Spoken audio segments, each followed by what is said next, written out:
Une toute nouvelle génération du VW T-Cross et le frère adoptant le style de SUV de l'ID Polo. Voici le tout nouveau modèle VW ID Cross. Voilà donc leur petit SUV en version électrique et on va vous faire le tour. Extérieur, design final, intérieur. De quel espace dispose-t-on à bord? Et est-ce peut-être même le choix le plus judicieux? Comparé à une ID Polo grâce à plus de flexibilité, mais aussi au niveau des tarifs et de l'autonomie possible. On va découvrir ça. C'est Thomas d'Auto-Gefühl en 4K, plein écran et en intégralité. Place à l'ID Cross qui pourrait bien être le futur best-seller sur le segment des petits VE. On va voir. Ici, l'avant, rond mais simple, un design chaleureux très important pour les designers de Volkswagen. Si vous avez l'EQ Point Light Matrix LOD, la bande lumineuse traverse un logo VW éclairé. Les modèles de base n'ont pas la bande lumineuse à l'avant. Ça vient donc avec les phares Matrix LED, l'EQ Light de série sur la finition Style, une finition haut de gamme qui équipe d'ailleurs ce véhicule. Un bleu très vif ici, bien sûr beaucoup d'autres coloris sont disponibles. Dans la partie inférieure, là, on a de vraies ouvertures, aussi pour le refroidissement, même si c'est l'électrique. Et là, la longueur est un peu plus grande que celle de l'ID Polo. Ça fait 4,15 m, soit 163 pouces. Et on a ce style de SUV assez haut. Ça commence en 17 pouces. Là, on a déjà du 19. J'ai entendu dire qu'ils proposeront aussi du 20 plus tard. On verra. Mais celles-ci sont déjà assez grandes, c'est sûr. Et vous aurez deux tailles de batterie différentes, à commencer par 37 kWh Shimi LFP. Celle-ci est donc aussi un peu plus lente à charger, 27 minutes. Et voici la grande batterie, 52 kWh en Shimi NMC. On a un pic de 105 kW en CC, 24 minutes de 10 à 80% de charge et 11 kW en CA. Et l'autonomie WLTP dépasse officiellement les 400 km, mais disons que c'est aussi réaliste pour de l'autopartage en ville, par exemple. Ça peut s'avérer très efficace. On a déjà testé la consommation de la Škoda Epiq en essai. À vitesse d'autoroute réaliste, genre 100 à 120, vous faites environ 300 km plus, soit 190 000. Comment c'est possible? Même avec une si petite batterie, c'est parce que ces petits VE n'ont pas une grande surface frontale, ils ont peu de prise au vent. C'est pourquoi on peut quand même obtenir une autonomie correcte, même avec de petites batteries. C'est aussi très intéressant. Elle propose en option la DCC, suspension adaptative, alors que sur l'ID Polo, on ne l'aurait que sur la version Polo GTI. Mais ici, elle est aussi dispo sur les versions ID Cross normales. Ici, le bandeau traverse en LED Matrix avec le logo VW éclairé en rouge à l'arrière. Si vous aviez là encore le modèle de base, vous n'auriez pas l'éclairage dans la partie centrale. Et abritera aussi un coffre assez grand de 475 litres. Ce sera très intéressant bientôt. Voyons voir. S'ils ont réussi à faire un frunk, car dans l'ID Polo, la plus petite, ils n'y sont pas parvenus. Vous avez peut-être vu d'autres vidéos. Leur logique pour cette plateforme, les petites citadines ID Polo et Cupra Raval. Elles sont fabriquées dans la même usine. Et celle-ci y est aussi construite. Au nord de l'Espagne, avec la Škoda Epiq. En gros, ce sont toutes des autos espagnoles, pour ainsi dire, ces quatre.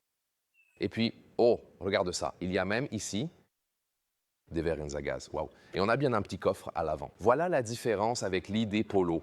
On peut y loger un câble de charge. Pas grand-chose de plus, c'est tout. Mais bon, au moins, on a cette possibilité de ne pas avoir à mettre le câble de recharge sous le cache du coffre. C'est plutôt sympa. Et bien sûr, à la fin de la vidéo, on parlera aussi de l'estimation du prix. Maintenant, passons à l'intérieur et on commence avec, oui, de vraies poignées de porte ici. Attrapez-les comme vous voulez, elles font le job. Pas besoin de poignées fantaisistes parce que tout le monde connaît ça, même les pompiers. Et là, un bon bruit de fermeture, très solide, ça colle bien à l'héritage de la Golf, pour ainsi dire. Et le truc amusant, c'est que par ses dimensions extérieures, elle correspond à un T-Cross. Mais les dimensions intérieures sont du segment supérieur, celui du T-Roc, très intéressant avec cette plateforme électrique. Ici, à l'intérieur des portes. Hélas, plastique dur en haut, mais on a de jolis inserts en tissu juste là. La porte, ouais, ça pourrait être plus doux pour le coude, mais c'est du simili-cuir. De vrais lève-vitres, de vraies commandes pour les rétros, et voici la poignée de porte inspirée du T-Rock. On la tire en arrière avec du métal galvanisé ici. C'est bien. Pas recouvert à l'intérieur de la porte, mais c'est vraiment spacieux. Et puis, c'est plutôt un intérieur monotone avec un volant en simili-cuir. Pas le matériau le plus doux face aux autos premium, mais ça fait l'affaire. Et là, de très jolis boutons, ils donnent un excellent retour de haute qualité. Voyons s'il y aura d'autres fonctionnalités à venir sur ces boutons vides à un moment donné. Volant chauffant, logo VW illuminé, et vous avez de vrais instruments de 10 pouces. Détail bientôt, ces sièges équipent le haut de gamme, sièges en tissu de base existant. Ceux-là sont déjà les sièges style, avec ses accents aux épaules et du tissu gris à l'intérieur. Et du simili-cuir à l'extérieur. C'est aussi le siège électrique. Le siège de base serait manuel, ce qui convient très bien si vous voulez faire des économies. Et ils sont très confortables. Même pour un grand d'1,89 m, on a pas mal d'espace au toit sur le côté, encore plus que sous le toit vitré. Toit fixe aussi, réglages électriques, volant réglable manuellement dans les 4 sens. Et on est plutôt bien installé, c'est confortable, et par rapport à l'ID Polo, ici, l'ergonomie est un peu différente. On est assis un peu plus droit, ce qui est plutôt agréable. Autre différence ici, les bouches d'aération sont verticales. Là encore, on retrouve cette finition galvanisée, ce moletage métallique sur la partie supérieure. C'est sympa. Et maintenant, avant de passer aux détails du cockpit, je veux vous montrer un deuxième véhicule ici, en vert kaki. C'est aussi intéressant. Un choix audacieux, et celui-ci est équipé de jantes de 20 pouces. Ce sont les plus grandes disponibles. Et désolé pour le fond, d'ailleurs, Volkswagen a trouvé que c'était une super idée d'avoir un studio de la même couleur que la voiture. Je ne suis pas d'accord. Je trouve qu'on a du mal à distinguer la voiture dans ce décor, mais on n'avait pas le choix. C'est comme ça. Bref, j'ai hâte de lire vos commentaires là-dessus. Et pour l'intérieur, c'est aussi une deuxième version différente. C'est pour ça que je voulais vous le montrer et faire le cockpit avec celui-ci, parce qu'il est un peu plus lumineux. Comme ça, on le voit mieux. On avait le ton sombre uni avant, et ici, on a une version bicolore. Tissu clair à l'intérieur avec les sièges stylisés, puis du simili-cuir clair à l'extérieur et le simili-cuir noir juste ici. Vous avez aussi ce tissu clair, par exemple sur le tableau de bord, et ce volant bicolore. Et franchement, je trouve que ça rend super bien. On le choisirait sûrement comme ça. Pour certains, l'intérieur clair n'est peut-être pas le préféré, surtout avec des enfants, par peur de renverser des trucs, je sais pas. Mais j'adore. Le style est top et ça apporte plus de lumière à l'intérieur. Celui-ci a d'ailleurs le toit fixe, donc pas le toit en verre. Et là, on a pas mal d'espace sous plafond, en fait. C'est plutôt bien et pas de grande différence non plus ici entre ce bord-là. C'est bien sûr mieux s'il y a beaucoup de soleil. De toute façon, on ne peut pas ouvrir le toit vitré. Alors, vous pouvez choisir comme vous voulez. Et puis ici, cette ambiance de cockpit, le système d'infodivertissement de 13 pouces, vraiment sympa. Ce revêtement texturé ici, aussi sur le dessus du tableau de bord. Ici aussi, l'amorti dessous. Puis, vous avez l'éclairage d'ambiance subtilement intégré, par exemple. Ensuite, de vrais boutons physiques, par exemple pour la vitesse du ventilo ou la température ici. Avec le clignotant, vous avez aussi un bel effet d'éclairage d'ambiance là. Ils ont appris ça de BMW, évidemment, et le sélecteur de vitesse ici, marche avant, arrière et parking, c'est aussi très facile à utiliser dans la partie inférieure là. Quelqu'un a oublié son portable, sûrement. Voici un chargeur à induction ventilé. Et là, en fait, on peut faire passer un câble par-dessous. On va tester ça bientôt parce qu'en dessous, il y a 2 ports USB-C et les portes gobelets ne sont pas adaptatifs. C'est peut-être un truc à revoir. Là, c'est doux pour le coude, ça s'ouvre et il y a pas mal d'espace ici en fait. Ça descend assez profond. Le volant ici est aussi bicolore, réglable en hauteur et en profondeur. Le design bicolore est aussi très beau. Et le plus important, c'est que la partie supérieure soit sombre pour éviter les reflets dans le pare-brise. Mais quand le bas est clair, je trouve que c'est une bonne idée pour donner de la couleur, plus de couleur à l'intérieur. Et vous savez, ce contraste, mais en même temps, sans le coup des reflets dans le pare-brise. Ici d'ailleurs, c'est aussi là que vos genoux toucherait sans doute cette zone à un moment. Et il y a aussi un revêtement souple en dessous. Ils ont donc ces détails intérieurs qui sont en fait meilleurs que dans certains véhicules 2 ou 3 fois plus chers. C'est pas mal. Et aussi, la position de conduite est un peu meilleure que dans l'ID Polo. Aussi, si on la compare à l'ID 3, qui appartient au segment supérieur et qui est plus cher. Mais l'assise est meilleure ici, surtout pour les longues jambes, car oui, c'est une plateforme électrique. On a peut-être les pieds un peu plus hauts que dans une thermique, mais on ne le ressent pas tant que ça. On est plus droit. Voilà ce qu'il en est. Je veux dire, si vous me demandez où trouver un véhicule électrique petit et très compact, où un grand adulte peut encore très bien s'asseoir, c'est celui-ci. Probablement la meilleure position d'assise dans ce segment jusqu'à présent. Voyons maintenant si tout cela a du sens. Je le branche dans la partie inférieure et là, je veux dire, on peut y poser son smartphone à la verticale. Ça marcherait en gros, mais ça fonctionne toujours avec le câble branché. Alors je le passe par le bas, je le remonte ici. Et la première chose que je pourrais faire, si j'ai plus confiance là-dedans, car la charge filaire est toujours plus rapide que par induction, tu pourrais faire comme ça et juste le poser devant, c'est une possibilité, ou bien face vers le bas sur le socle de charge, vu qu'il ne charge pas par induction. Et le câble est ici. C'est sûrement la meilleure solution, car, je veux dire, l'alternative, ce serait de l'avoir là-haut, comme ça. Ça marcherait aussi, tu vois. Comme ça, il est là-haut et branché au câble. Quand tu le redébranches, du coup, le câble est là. Et après, tu peux toujours faire comme ça. Et après, tu as juste à faire ça, ouais. Ça marche aussi, tu vois, donc les deux sont possibles, comme tu préfères.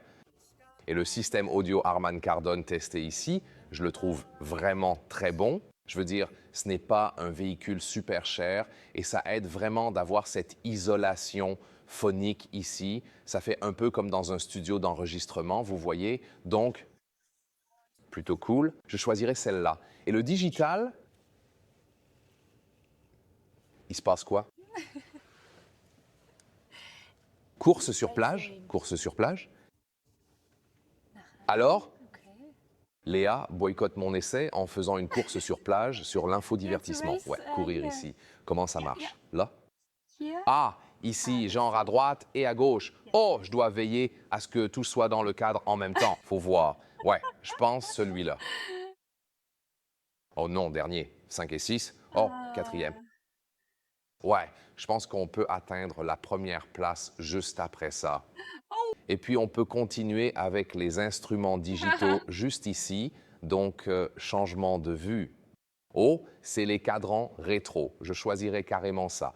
Et là, tu peux aussi opter pour cela. C'est également possible juste ici. Et regardez le monde d'en haut. Juste à côté de jolis boutons. Un super retour tactile. Clic. Et ce qui est cool aussi, c'est que si j'ai Apple Maps dans CarPlay ou Waze ou Google Maps dans Android Auto, la carte s'affiche aussi ici, dans les instruments digitaux. Ça, c'est vraiment cool. Et puis ici, on a aussi ça comme l'interaction de base avec CarPlay. Et ça couvre aussi tout l'écran juste ici. Donc, ouais, c'est vraiment une idée sympa. Ici, d'ailleurs, sur la carte est plus zoomée. Passons au siège arrière. D'abord, du plastique dur sur le haut. Ici, des inserts en tissu, la même poignée de porte à l'intérieur. Vous savez, c'était inspiré à l'origine du T-Roc, cette poignée interne si spéciale. Et aussi le tissu clair ici, mais vous pouvez l'avoir enfoncé si vous préférez. Isofix de chaque côté. Celui-ci s'abaisse pour les porte-gobelets, mais pas adaptable. Et voyons l'espace disponible, aussi en comparaison avec l'ID Polo. En fait, vous n'avez pas plus de longueur à l'intérieur. C'est comme dans l'ID Polo, mais comme on est assis un peu plus droit, ça marche mieux ici pour l'espace aux jambes à l'arrière. La différence est minime, mais bon, c'est parce qu'on est assis un peu différemment. C'est pour cela que le rendu est un tout petit peu différent ici. Et c'est également un peu plus facile là. Et ça va, mais on voit bien que comme le sol n'est pas si bas, l'angle des genoux n'est pas parfait, mais ça reste correct. Ici, la recharge USB-C en bas. Encore une fois, le souci du détail avec cette finition mouletée galvanisée sur les aérateurs supérieurs. Ensuite, le coffre. 475 litres. Regardons ça. Ça rentre aussi à la verticale. Ensuite, on a 1 mètre de large et en longueur environ 71 centimètres. C'est un peu plus long que dans l'idée Polo. Et afin de vous donner une vue d'ensemble ici, faisons la chose suivante. Tout d'abord, vous pouvez retirer cela ou le relever et vous pouvez également le ranger comme ça. C'est un caisson de basse qui prend un peu de place. Si vous n'avez pas le système audio Harman Kardon, vous auriez encore plus d'espace en dessous. Et on peut faire la chose suivante, un truc intéressant qui ne marche pas avec l'ED-Buzz. Vous pouvez retirer la tablette supérieure ici, la placer juste là, et elle tient toute seule. Vous pouvez alors rouler ou mettre une plante ici jusqu'en haut, car du point le plus bas jusqu'au plafond, ça fait environ 44 pouces, soit 1,12 mètres. C'est évidemment très impressionnant pour transporter tout ce que vous voulez, vous voyez, ça vous donne une flexibilité incroyable. Ensuite, je peux aussi vous montrer le reste des mesures juste là, donc en maintenant ça et ça. Voilà, c'est fait. Et si vous chargez des choses maintenant, ici, on a la longueur totale de 1,40 mètres ou 55 pouces. Et vous pouvez aussi opter pour cette solution intermédiaire, placer celle-ci sur la position basse, comme ça. Peut-être pas pour le chargement, mais celle-ci permet une longueur de 33 pouces ou 83 cm. Déjà une longueur, une hauteur, vous voyez. C'est plutôt cool en fait. Et le seul truc ici, ce clip en plastique, il a l'air de gêner ce truc parfois. Il faudra donc surveiller sa durabilité à long terme. Et deux autres faits intéressants avant les prix. La capacité de remorquage est d'1,2 tonne. Bon, l'autonomie sera faible avec une remorque, mais c'est possible, et 75 kg sur la rotule d'attelage si vous voulez juste y mettre un porte-vélo ou autre. Et puis, les prix commencent autour de 28 000 € pour la petite batterie de base, mais honnêtement, ça pourrait déjà suffire si vous n'avez pas besoin d'une grande autonomie. Si vous prenez souvent l'autoroute, la grande batterie est bien sûr faite pour vous. Et si vous regardez cette voiture grande batterie et finition haut de gamme, donc de grandes jantes et tout le reste, vous pouvez aussi atteindre les environs de 40 000 €. Mais ça va quand même rendre la mobilité électrique en SUV encore plus accessible. Et je pense que ce véhicule coche beaucoup de cases, tant par ses dimensions extérieures que par son espace intérieur. Et franchement, comme on peut encore mieux utiliser la banquette arrière qu'on est assis plus droit et que ce n'est pas tellement plus cher que l'idée Polo, je pense que ce sera le vrai best-seller de cette nouvelle gamme électrique de Volkswagen. Qu'en pensez-vous? Dites-le en commentaire et découvrez d'autres voitures sur cette plateforme.